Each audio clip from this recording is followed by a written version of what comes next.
Emotional intelligence, what is it? So, why is it that many of those who are excellent in school or college are less successful in life than those who their student years were listed as problematic or even hopeless? I did his term papers while he was selling jeans. Now I'm just an employee of the bank he runs. Where's the justice?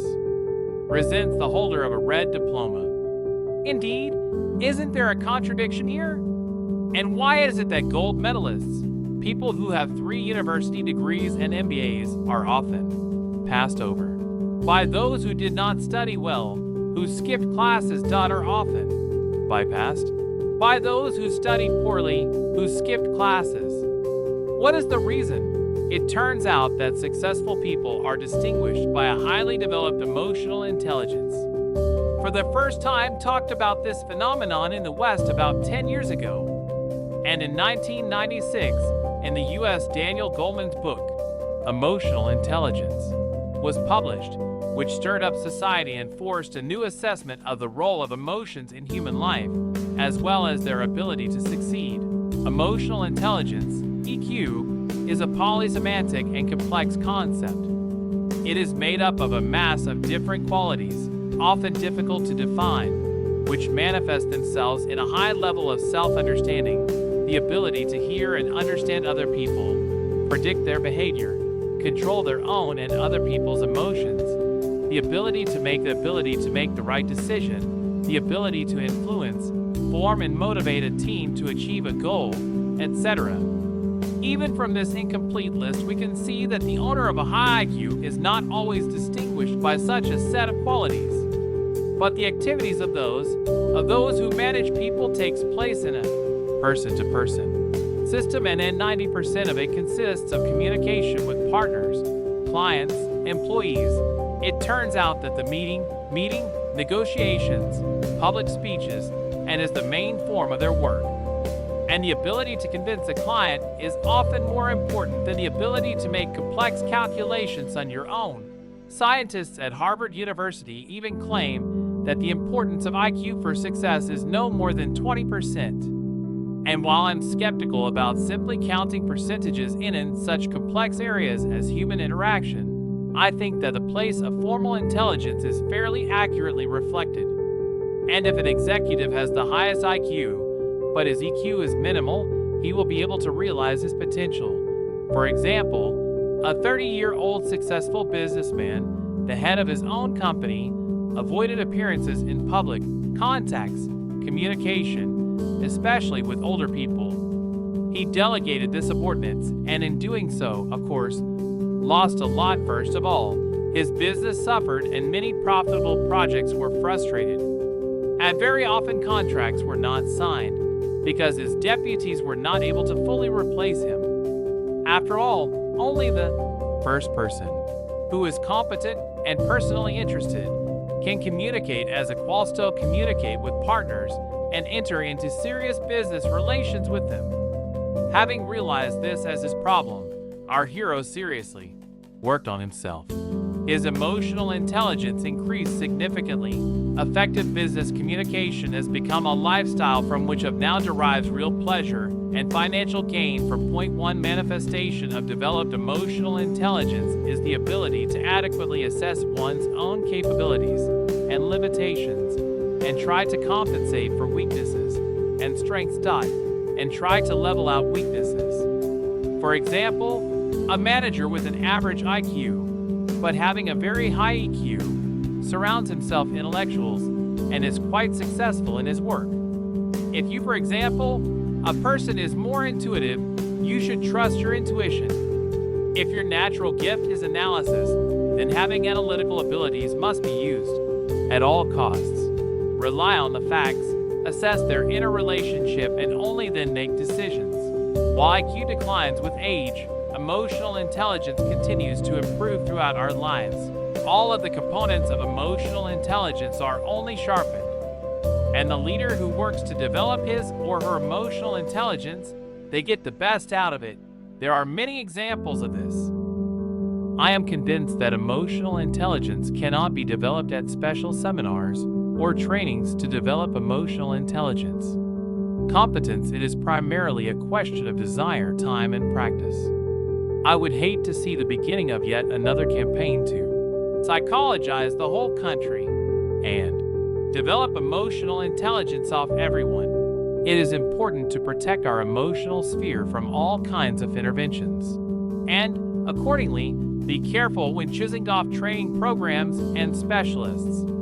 It is better to work independently, carefully, and respectfully than to learn the primitive techniques of manipulation, methods of neurolinguistic programming for controlling other people. And although many tests have now been developed to determine the so-called emotional development coefficient, you should be cautious about measuring such a qualitatively complex phenomenon with a graded ruler.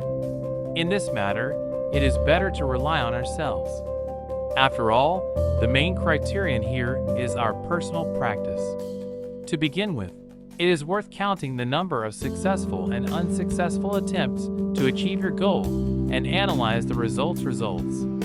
For example, if we hire people and assign them certain qualities, but in the process it turns out that they have the exact opposite qualities, or if we hold a meeting to no avail, or we have meeting after meeting and we are still in the middle of nowhere, or negotiations with partners are mostly deadlocked and we can't get what we have planned, i.e., if the score is not in our favor, it's likely that we have an EQ problem. Then you can think of situations that we try to avoid, each time finding a reasoned justification for our action. For example, we don't want to perform in front of the collective. We try not to take part in press conferences, not to attend negotiations, delegating it to our deputies, convincing ourselves that all such events are a waste of time. But often this is just a kind of protection against possible failure. In order not only to accurately assess the level of development of one's EQ, but also to develop it purposefully, let's try to understand what it is. Conventionally, I would distinguish 5 components in the concept of emotional intelligence: understanding yourself, effective interaction with yourself, understanding other people, effective interaction with others, the ability to make decisions. How deal I understand myself, understanding yourself, the ability to hear and understand your own feelings, thoughts, motives. In my opinion, the basic component of emotional intelligence. This is the most difficult, but also the most important thing to know your true self. Answering the questions, what am I? What makes me special? What makes me different from others? Can I lean on? And to do this, it is important to listen to myself, to my feelings and emotions, to understand what I really want, to honestly and lovingly and appreciate myself. This is not an easy task. And, as experience shows, not everyone can do it. It is common in our culture to constantly work on mistakes, to work on correcting them, that is, to focus on the negative. I, on the other hand, am convinced that the main support and point of growth is only the positive. So it is necessary to understand what are the strengths, and which qualities you have to develop, and which ones you have to accept as limitations, to admit it calmly to yourself, and not to spend your whole libido struggle with them, eradicating them as one's own shortcomings. After all, what we don't have, that which we don't have, will not manifest itself under any circumstances. Remember, out of the vessel only what is in it can flow out of the vessel. Nowadays, the work on development of competences is in fashion, which came from the West, raising each of them to a certain level. According to, in fact, it is not much different from striving for a fully developed harmonious personality as the goal of communist upbringing. In the already in the distant period of developed socialism. It is more important to discover and understand one's uniqueness than to strive to become round A's and get A's in all subjects, but in none of them. Do not make a discovery. It is useful to ask yourself a question: what can I do better than anyone else? What I really want to do, what I like to do? And if there wasn't pressure for situation, family, obligations, what would I be happy to do? After all, surely there is a job where I have no equal. I just have to find it. And in order to do that, it's important to understand my own resources, to understand what my strengths, to identify those qualities that will help me to achieve success. Any athlete, for example a wrestler, has his favorite technique, the crown, which he performs like no one in the world. The athlete and the coach look hard for that crown, that strong, unique thing that is unique to that athlete that will allow him to achieve victory. In this case, a wise saying comes to mind. Lord, give me strength to cope with what I can do. Give me the courage. Give me the courage to face what I cannot do. And give me the wisdom to distinguish the one from the other. To distinguish one from the other. Effective interaction with self. Effective interaction with oneself is based not only on a good understanding of oneself, but also on trust and respect for oneself, one's individuality, and one's emotional sphere. The important thing here isn't just the generally accepted control over the outbursts of emotion, and certainly not it is not just the conventional control of outbursts of emotion, much less their suppression, but the ability to openly express one's true feelings, both positive and negative. Our emotions, despite the persistent myths about the harm of emotions, are fundamentally unambiguous. They cannot be divided into harmful and helpful. Both joy and sadness are intrinsic to human nature, hate as well as love. And without the complexity of these feelings and their ambiguity, it is impossible to imagine man. Knowing yourself, accepting one's capabilities, understanding one's strengths, makes our emotionality more mature. It has to do with the ability to give space to all of our, so to speak, positive emotions as well as negative emotions. At the same time, negative emotions such as anger, irritation, and dissatisfaction are not suppressed, but channeled, i.e. channeled in a constructive direction. The expression, "your energy should be used for peaceful purposes," is just about that, but we often hear, "Control your emotions. Don't let yourself go." And the denial of natural emotional reactions is a form of psychological defense. The price for the appearance of calm and comfort is the cost of possible somatic illnesses, feelings of exhaustion, lack of energy, etc. if we let ourselves go and can openly and constructively express our feelings. Our emotional realm will help, our emotional sphere will help us by increasing our power many times over, not by sucking away our energy, as with a high locus of control. People who have a high emotional intelligence have a high tolerance for stress. They are able to encourage themselves in difficult moments of life, find a way out of the most unfavorable circumstances, overcome seemingly insurmountable obstacles. Failures, even major ones, on the contrary, only mobilize them and cause a sense of excitement. Such people spread around themselves the virus of well-being. Their positive energy infects others.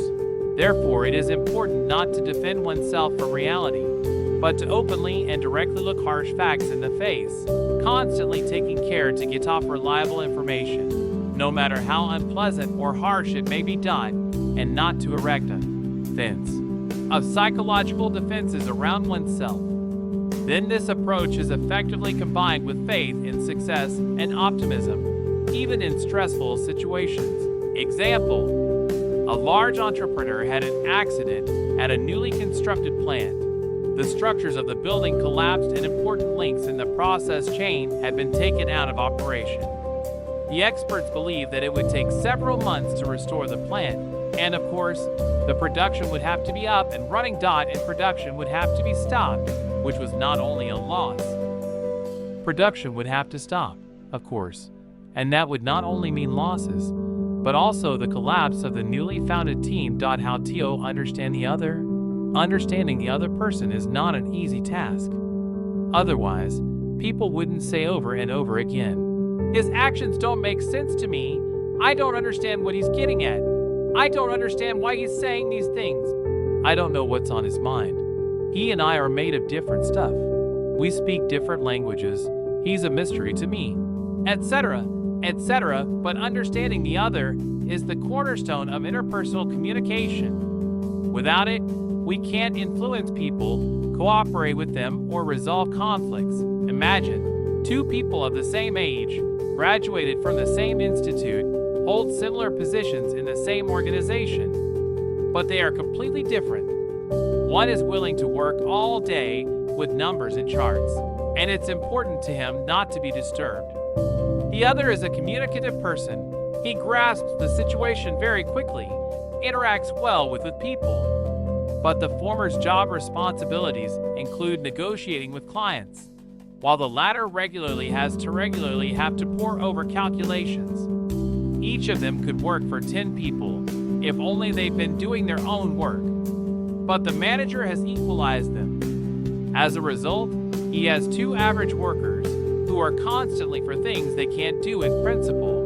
How do you learn to understand the other? Imagine that you have a meeting with a person, a client, an employee, or an acquaintance. Try to ask yourself 3 questions and answer them after the meeting. The first question: who is this person? What is he?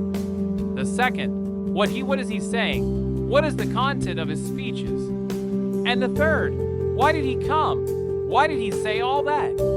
If we think about it and answer the questions, who, what, why, a lot of things will become clear to you. So, who is he? What kind of person is he? What qualities distinguish him? What are his strengths? It is very important to look at the person not in terms of positive or negative qualities. Absolutely negative, as well as positive qualities do not exist, but in terms of his or her characteristics. If we try to do this with Carl Jung's typology, we have to ask 4 questions. Let's try to answer the first question. Where does a person draw his energy from the outside world, people, things, or from his own inner world, opinions, emotions, impressions? In the first case, she is an extrovert. She gets acquainted with people easily, is friendly, sociable, openly expresses his or her emotions, needs relationships, acts, then reflects. In the second case, he is an introvert, and then he is rather closed, focused, hides his emotions, badly needs personal space. Now let's move on to the second question. How does a person collect information? And here we can also see 2 types. The first sensory listens to the facts, the data of incoming information. He's interested in patterns. He likes certain measurable things. He is concrete and practical. Accordingly, such a person should start a business from the very beginning, moving step by step. He needs instructions. He notices concrete details, likes to establish procedures and rules, prefers to solve practical issues. He lives in the present. The second type is intuitive. He, on the other hand, takes into account possible general models, perspectives, conceptuality, inspiration, fantasy, and the like are important to him. Conceptuality, inspiration, fantasy is important to him. This type of person can get involved at any stage. He likes variety and changes. He lives in the future and can be perceived by people as an impractical dreamer. The third question: how do people solve problems?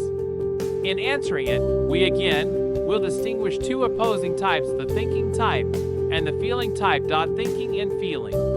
The thinkers make decisions according to logic, objective laws, schemes. Their conclusions are clear and structured, are based on analysis. They make decisions with their heads. People who feel, people decide with their hearts. They have little interest in concrete facts, theory guided by personal conviction. Their main argument is, maybe, it seems to me so. And finally, the fourth question: how does a person relate to the outside world and life in general? On this basis, all people can be divided all people can be divided into those who decide and those who perceive.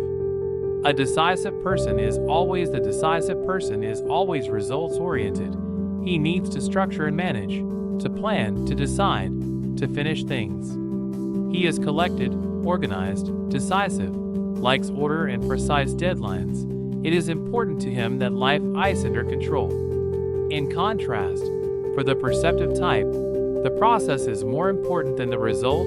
He feels more comfortable leaving. The perceptive type, on the other hand, is more about process than outcome. He feels comfortable leaving the question open, tends to have a flexible lifestyle, and likes to follow the flow of life, preferring spontaneously occurring events, to which he easily adapts. That's how many fundamental differences there are between people. Even simple combinations of these 8 typological traits yield absolutely bizarre combinations. And although every one of these qualities is present in us, of these qualities, one of them always dominates. That's why people listen and talk differently, work differently, approach tasks differently, etc. Approach tasks, etc. In fact, every manager who wants to get things done effectively has to understand what kind of person his employee is, what qualities he has developed to a greater degree. If he correlates them with the requirements of the job in question, he will acquire a successful employee who is happy to perform his duties. After all, we all want to do what we like. And what we like is what we are good at, what we are capable of, what we are capable of, that is inherent in us.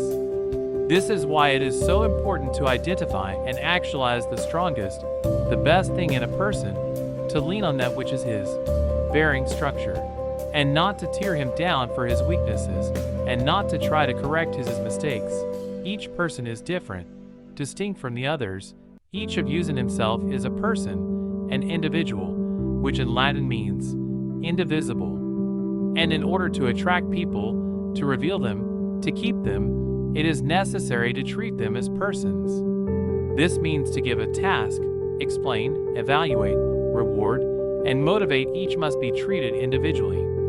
And the more ambitious our goals, the more difficult, the more challenging the work we do, the more important it is to follow this rule. Undoubtedly, understanding another person is an active process that often requires a lot of effort.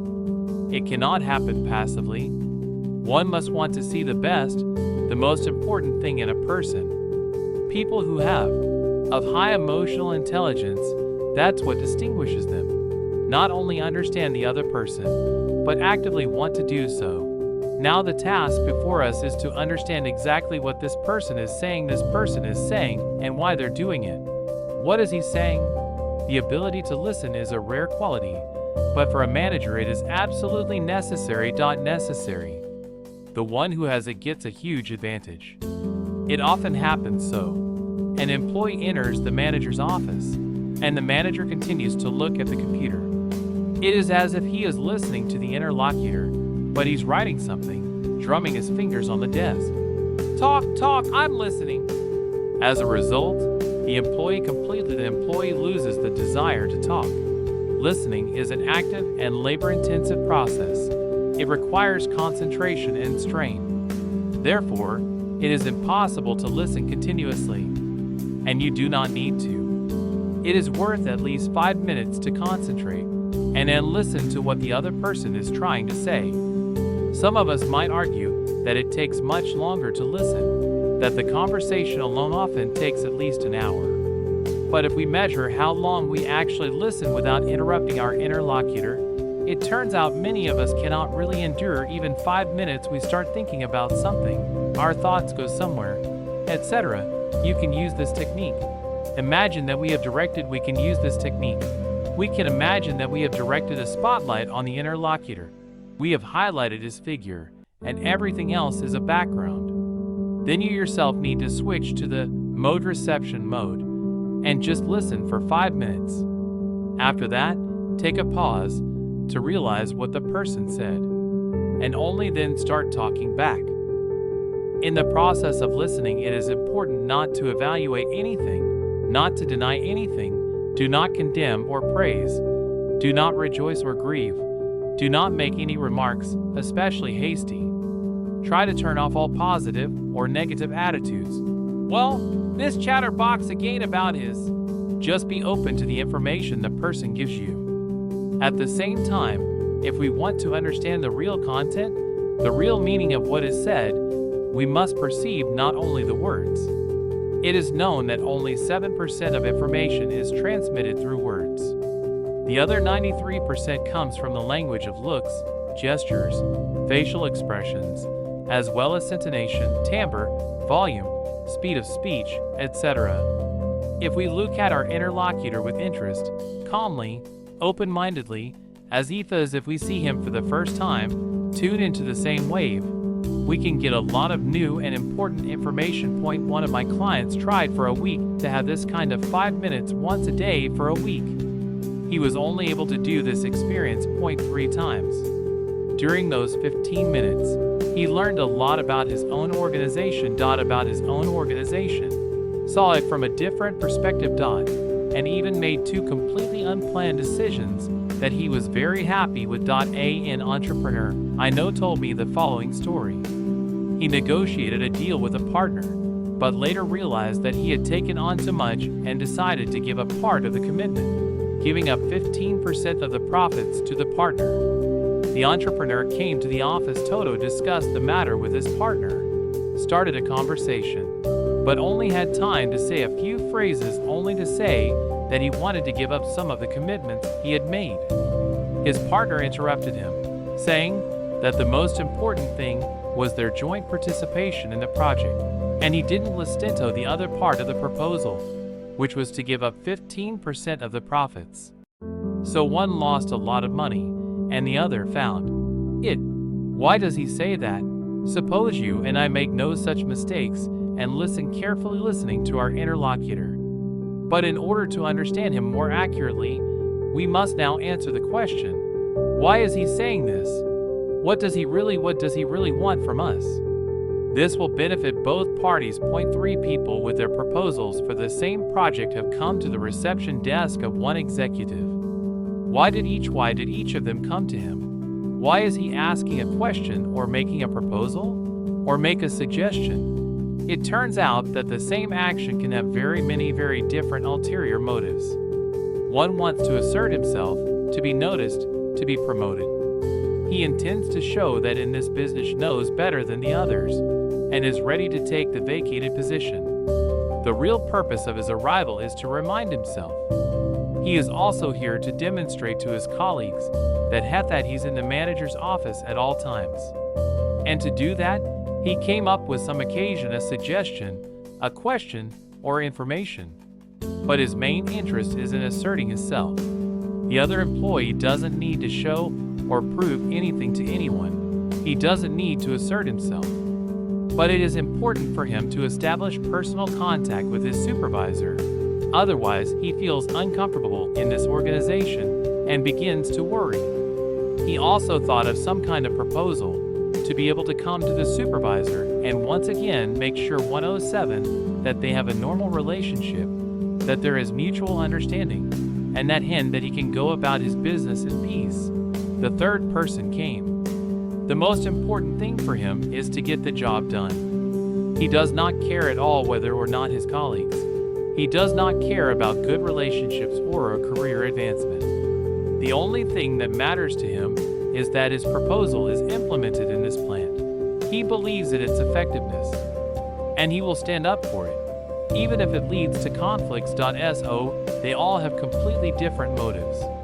The first one is to ascertain one's own self, power, control. The second has a focus on relationships, on the interaction with the boss. The third has the priority of the case, professional competence. Of course, and each of us has, in different proportions, the first, the second, and the third motive. But one or the other is always leading. It is very important for the head to understand who needs what. And if we want our employees to feel comfortable and the work effective, we have to think about what we can motivate them with. For one person, the business itself is important. For another, personal ambition. Some people like to communicate, others like to count and draw conclusions. Emotional intelligence allows the manager to find the best use for the needs and inclinations of each of his employees. So, by answering 3 questions, who is this person? What is he saying? Why is he doing it? We will be able to understand the other person, and, therefore, we will be able to understand the other person and so we will interact with him or her effectively. Of course, we can't always take into account the individual characteristics of everyone and everything. We can't always listen attentively and actively. It's not just difficult, it's unrealistic.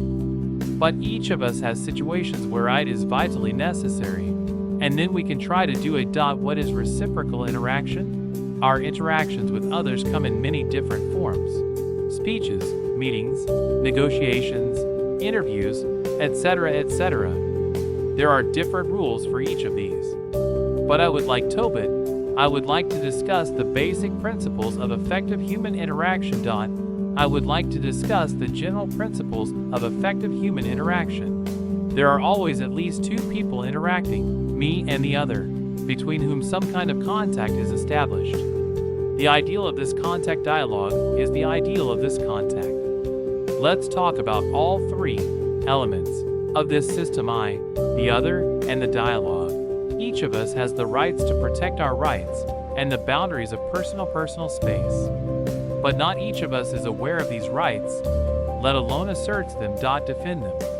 In English, there is even a word privacy, which does not have an exact translation into Russian. Privacy means personal space, privacy, etc. Unfortunately, for Russians, respect for this concept has not yet become common, which is not surprising. Disrespect for individual rights has permeated our lives for decades. This is why not only do we not unconsciously, we are guided by directly opposite attitudes that have been ingrained in us since our childhood, and from which our deviation triggers fear and inner resistance. How does this manifest itself? That we sometimes do not realize that we can't stand up for our interests, to not conform to the expectations of others, have our own opinion and express it, not to answer all questions and ask questions, refuse to continue a conversation on an unpleasant topic. We have the right to say no, to express our dissatisfaction with what is happening, wages, working conditions, that is to remain be ourselves, not be like the others, etc. Suppose a company client asks you to provide a service beyond the scope of your authority, and they are interested in information that is considered confidential. You are asked a series of questions, and you, like a student, start to answer to the best of your ability, even though it is not in your interest at all to answer absolutely everything and meet the expectations of the asker. Why then do we do it? Because we want to show that we matter in our organization, that we are aware of its affairs, more than we actually are. So we find ourselves in a vulnerable position, and we get manipulated, and often saying, "I'm sure you can easily solve this issue," or "You certainly have this information," makes us conform to the expectations of the senior, and we violate not only the interests of the organization, but also, first and foremost, our own interests. Imagine another situation. A supervisor calls you in. Nonsense. He throws your report on the table. You start making excuses, and the boss gets even more furious. But on the other hand, in response to the accusation, you can ask, "What exactly about my work? What exactly about my job?" That's no longer an excuse. You're just clarifying, calmly asking a specific question. You want to know why your work is satisfied with your work. And this is absolutely no disrespect to the boss, and this is absolutely no disrespect to your superior, not a challenge, but simply an exercise of your right to have the situation clarified. In my many years of counseling practice, I have never come across a situation where the exercise of my rights has had a negative effect and caused a deterioration in the relationship. On the contrary, the respect and interest towards the daredevil only increased. Our interaction with the other can only be truly effective. Our interactions with the other can only be truly effective if we know that the other person also has his own rights. And the first of them is the right to be different, to have different interests other than ourselves, to have different interests, motives, desires, views, goals, and perceptions. The first of these is the right to be different, to have different interests, motives, desires, views, goals, and ideas. The other person may not live up to our expectations, or moreover, he does not have to respond with sincerity for sincerity, honesty, to be kind, sympathetic, understanding, etc. And Nate claims about this seem rather naive. An adequate approach to the other is surprisingly accurately reflected in words. The classic, I do mine and you do yours. I am not in this world to meet your expectations, and you are not in this world to meet mine expectations. You are you, and I am me. If we happen to find a friend, that's fine. If not, it can't be helped. So, in business contact, the other side always has its own different goal from ours. And it is only by understanding and, if possible, by adjusting, and only by understanding and, if possible, by coordinating different goals, can we achieve a common result. The result, we can communicate and enrich each other. Dialogue. Let's imagine a dream dialogue as a relationship between two equal similar goals, exchanging opinions, and moving toward the same known goals. Move in the same direction. Known to both sides. Of course, this is not the case in real life. And it is important to realize that in the person of your interlocutor you are dealing not with a problem, not with you are not dealing with an obstacle, but with a person who has his own objective. And he has other no less important differences. However, under certain conditions he can become your ally.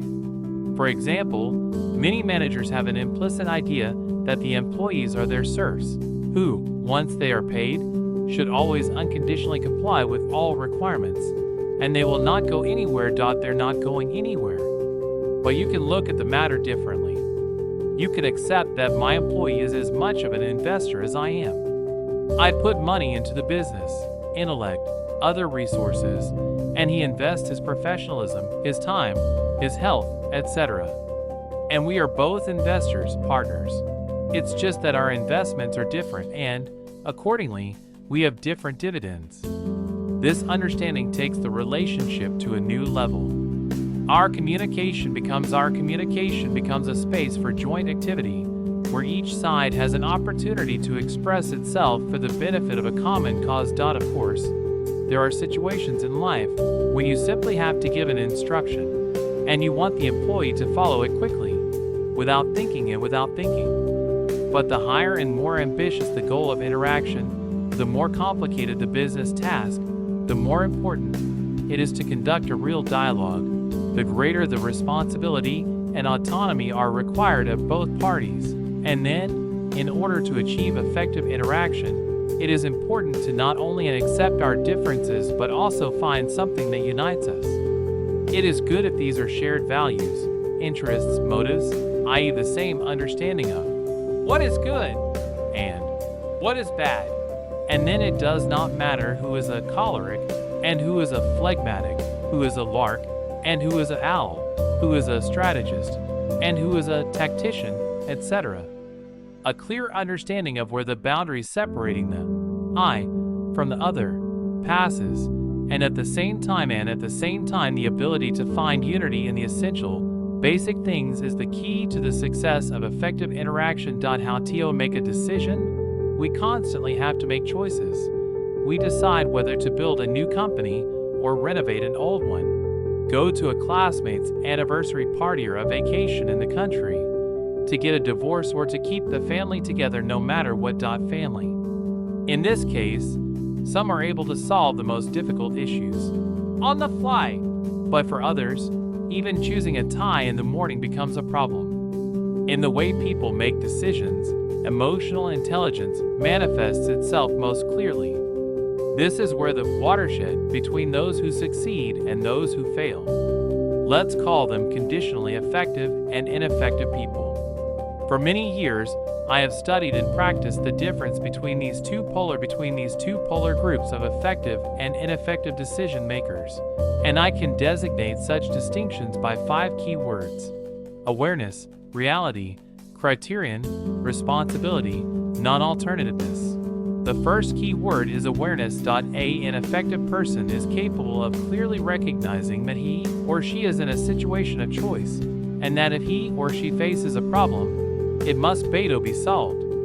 Suppose a company has insufficient profits. An effective manager realizes that the situation must be corrected, and will see, for example, to invest in the reorganization of production and thus improve the quality of the product, or to invest in advertising, or to spend money on training sales managers and thus increase sales. And an inefficient leader either does not realize that the problem has to be solved, blaming all his failures on either the market situation or negligent top managers of top managers or competitors, or after he has become aware of the situation, he will try his best to avoid the solution.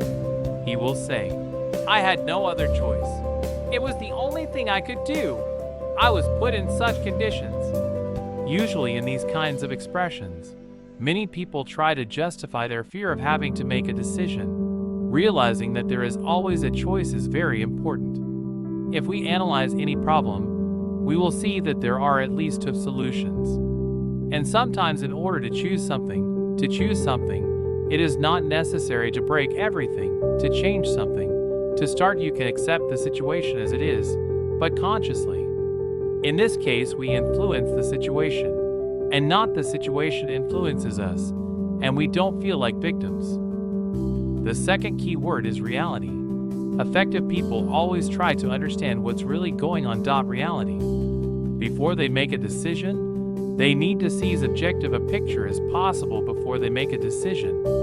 It's important to them to be impartial, not using no protective filters or barriers, to gather all the information necessary for this. Facts, opinions, arguments, etc. For ineffective people, on the other hand, facing the truth is an almost impossible task. Faced with a reality that they are not happy with, they immediately begin to build fences of their psychological defenses. Employees, for example, feel perfectly well, whether the manager wants to know the truth or not. At the same time, some of them may try to tell the truth anyway, and most of them, adapting, give you a compilation of facts that do not reflect reality fully to the fullest extent. Remember how a messenger used to get his head cut off for bad news? Yes, and today heads fly all the time, of course, in the figurative sense. Therefore, few people in the entourage have the courage to bring truthful information to such a leader. An effective person will never shut himself off from reality, whatever it may be. For example, one of my clients, a company executive, says to his employees, "I give you the right to make a mistake, but I don't give you the right to conceal it." A person who wants to know not only the pros, but also the cons, he can better understand the situation and see where he wins and where he loses. In this case, it is important to understand what is necessary to know in this situation and what is not. It is not necessary to collect superfluous information, to analyze excessive information. There has to be a measure for everything. People with high emotional intelligence are distinguished by remarkable clarity of thought, the ability to select the necessary, and the speed and clarity of their decisions. They have a good sense of how much information is enough to make a decision, how much information is enough to make a clear choice. In doing so, each of us will recall a case from our life when a decision was dominated by one, but very emotionally important factor. An effective person is also well aware of the true cost of solving a problem and understands that the time he can spend on its comprehensive analysis can be much more expensive. Therefore, it is sometimes more advantageous for him to make a decision more quickly, even if it's not the best decision in the given situation, than to spend half a day pondering over an insignificant issue. By the way, if we suddenly start to concentrate unnecessarily on trifles, it is possible that we are trying to avoid dealing with much more serious problems this way. The third key word is criterion. An effective person has a clear idea of the grounds on which he makes. The third key word is criteria. An effective person has a clear idea of what he or she is making a choice based on. ask yourself the questions: what are my motives? What do I really want? What are I striving for? In my opinion, there are three most important factors, which I call the triad of strategic self-determination. They are our desires, want, our opportunities and resources, can, and our dependence on circumstances, should. They can be compared to the Russian troika, where there is always a starter, a leader, a horse, and a hind. So it is with choices always something is primary and something is secondary. Let's say a person firmly decides, yes, that's what I want. And then, accordingly, the can do and the must do. I can and I have to. If something is very necessary at the moment, then can and want recede into the background.so. Effective people are always aware of the basis on which they decision in a particular situation. In this case, the leading criterion necessarily corresponds to some common goal, mission, strategy, and then many decisions are made much faster on an automatic basis. For example, if a person has already decided not to participate in politics, then, no matter what proposals he receives, it does not fit his strategy. And an ineffective person can either agonizingly contemplate over each proposal for a long time, or thoughtlessly undertake something and almost immediately do just the opposite. Remember Buzikin from Autumn Marathon. He does not understand where he is going and what he wants to keep the family or leave for another, or maybe even send all the hell out and do their own thing, and go about his business. He is always afraid of giving up something, of losing something. As a result, not having a clear criterion of choice, he loses himself, becomes completely dependent on the situation. But each of us has our mission, our predestination. But often we either stand at the crossroads in contemplation, afraid to even move, or run through life, not knowing the road, and only have time to dodge rocks flying in our direction. And there is no time to even think about whether we are on the right road, where and why we are in a hurry. Remember, like Vysotsky, it's my own fault. I'm shedding tears and groaning. I got into someone else's track. I've gone down the wrong road. I've set my own goals, and now I can't get out of my rut. I have set my own goals, and now I can't get out of my rut. But if we have decided what road to take, it's better to throw all our resources at it, and not to pine for it. About what is not, and should not be on that road. After all, when we make a choice, we not only make a choice, but we must also give up something. And it is important to make this choice responsibly. So, the fourth key difference is responsibility. When the decision is almost made, the final stage of doubt begins. What caused these doubts? The fact that, making any decision, no matter what aspect of life, we take a risk. Whether we buy a dress or invest in one sector or another, risk is always present. There's always a risk. It's inevitable because we always pay for our choices, and we always have to give something up, temporarily or permanently. If we choose an interesting job, then we reduce the hours we spend with our family. If going somewhere, it means we're breaking up with someone. The bigger the problem, the greater the cost and the greater the risk. So, when we are faced with a choice, we try to imagine the pros and cons of each possible option. Of course, we can consult with friends, colleagues, consultants, follow their advice or not, but the responsibility for our decision, for all the risks that are associated with it, still lies solely on us. And it is up to us to pay all those bills to us. Effective people never shift responsibility on someone else's shoulders. And ineffective people, as a rule, are afraid of it, so they often indefinitely postpone the moment of making a decision. For us, who grew up under the conditions of a totalitarian state, the problem of choice becomes especially acute. For a very long time we have been living in a situation for a very long time we lived in a situation where everything was decided for us, and we didn't have to choose anything. This has not gone unnoticed. Many of us have simply forgotten how to make decisions. Of course, if we refuse to make a choice at all, then we are guaranteed to lose. Failure to make a decision is, whether vain politics, worse than a wrong choice. Remember the Buridan donkey, who starved to death in the midst of plenty, never being able to choose the best bundle of hay? In people of high emotional intelligence, the stage of final doubts is quite short. And for those who are used to pondering and weighing, it may seem that they make their decision impulsively, without thinking. Undoubtedly, effective people are very intuitive. But it's not just that. Any problem has many solutions, and if we analyze them by simply going through the motions, we would never act. But because we live in real time, we give a certain emotional weight to each solution, thereby severely limiting the scope of our choices. The decision of an effective person is a certain fusion of emotion and analysis.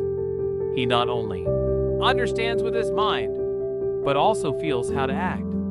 It was not without reason that Einstein said that decision is the art of imagination. Efficient people, understanding that any resource is limited and that it is necessary to choose something and refuse from something, perceive such a situation as a kind of challenge. They develop excitement, courage. Solving for them a challenge becomes a creative task, a stimulus to develop and develop and win. Inefficient people, on the contrary, don't even have time to. The inefficient people, on the contrary, even before they make a decision, immediately begin to yearn for the lost opportunities, and this shackles them hand and foot. Finally, the fifth key distinction is non-alternative. Once a choice is made, an effective person does not come back from halfway to other options. He is able to perceive a maximum of information without any filters or barriers and analyze make unconventional connections.